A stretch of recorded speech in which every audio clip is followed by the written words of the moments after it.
শিক্ষা, ব্যবসা বাণিজ্য, দারিদ্র বিমোচন সহ শান্তি উন্নয়নের লক্ষ্যে নিরলসভাবে আপনাদের মতামতকে গুরুত্ব দিয়ে কাজ করব এবং আরেকটি কাজ করবো ইনশাআল্লাহ। এটা আমার মনের খুব আশা এবং এই আশাবাদী হওয়ার আরো একটি কারণ আছে।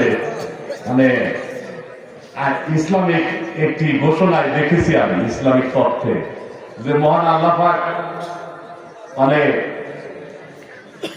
কাকে দিয়ে ইসলামের সেবা করাবেন সেটা একটি রহস্যজনক বিষয়। একটা নিকৃষ্ট গোলাম বান্দাকে দিয়েও আল্লাহ পাক ইসলামের সেবা করাতে পারেন, এরকম হয়ে থাকে মসজিদ মাদ্রাসা প্রতিষ্ঠার ক্ষেত্রে, ইসলামিক জালসা আয়োজনের ক্ষেত্রে।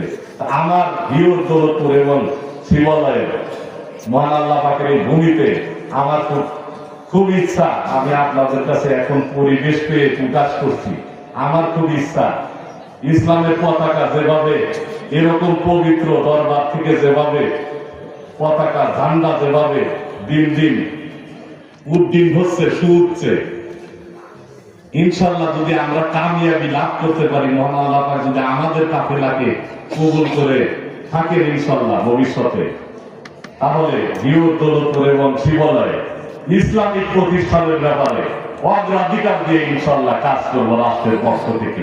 এটা আমার মনের আশা।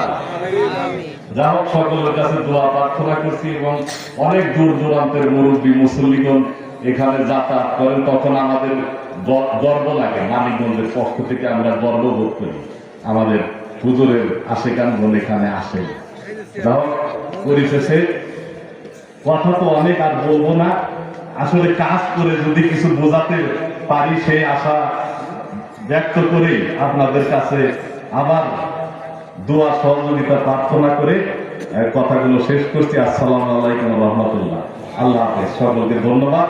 আর একটি কথা একটু যোগ করি, শেষ হয়ে গেল।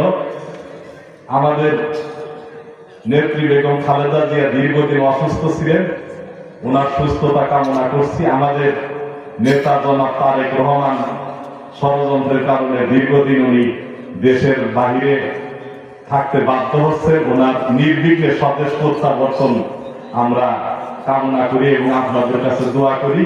এবং সেই সাথে আরেকটু যোগ করি, এই মৌসুমে বাংলাদেশে যে পরিমাণ ইসলামিক জালসা অনুষ্ঠিত হচ্ছে, আলহামদুলিল্লাহ, এটাই আমরা বাংলাদেশে আশা করি। কি বলেন? আমরা তো এটাই আশা করি। আলহামদুলিল্লাহ, অনেক ইসলামিক জালসা আমাদের এলাকা থেকে, আমরা তো সারা দেশ ঘুরি না, কিন্তু এলাকা থেকেই বোঝা যায় যে এরকমই সারা দেশেই হচ্ছে। আমাদের ভিউর দৌলতপুর এবং শিবালয়ে যেরকম হচ্ছে, সারা জেলায় তাই হচ্ছে। সারা জেলায় যে পরিমাণ হচ্ছে, ইনশাল্লাহ আশা করা যায় সারা দেশেই তাই হচ্ছে। কিন্তু 17 বছর এইরকম গতি ছিল না, ইসলামিক জালসা এইরকম গতি এইরকম সংখ্যা ছিল না। এবং বক্তাগণ দুই একটি জালসায় যাও বক্তব্য দিতেন সম্মানিত বুজুর্গগণ, সেখানে কথাবার্তা খুব সেন্সর করে বলতে হতো এবং অনেক আলেমদেরকে ওলামাদেরকে কারাগারে বন্দী করা হয়েছে নির্বিচারে ষড়যন্ত্রমূলক ভাবে। ইসলামের গতিকে স্তব্ধ করা হয়েছিল। ইসলামের নাউজুবিল্লাহ, ইসলামের গতিকে তো আর কেউ স্তব্ধ করতে পারবে না, অপচেষ্টা করা হয়েছে। পলাতক স্বৈর শাসকরা ইসলামের গতিকে তারা, মানে যেটাকে বলা যায় আল্লাহ পাকের ইচ্ছাকে তারা বাধাগ্রস্ত করতে চেয়েছিল, কিন্তু বিচার আল্লাহ পাকের তরফ থেকে যথাসময়ে চূড়ান্ত বিচারের মালিক তো আল্লাহ পাক। ঠিক কিনা? আলহামদুলিল্লাহ,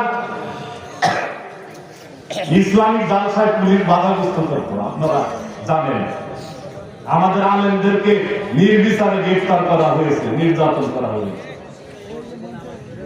আলেমরা তো সবাই তো সরকারের বিরুদ্ধে ছিল না, অনেকেই তো রাজনীতি করেন না, তাদেরকে বন্দী করা হতো শুধু সত্যি কথা বলার কারণে।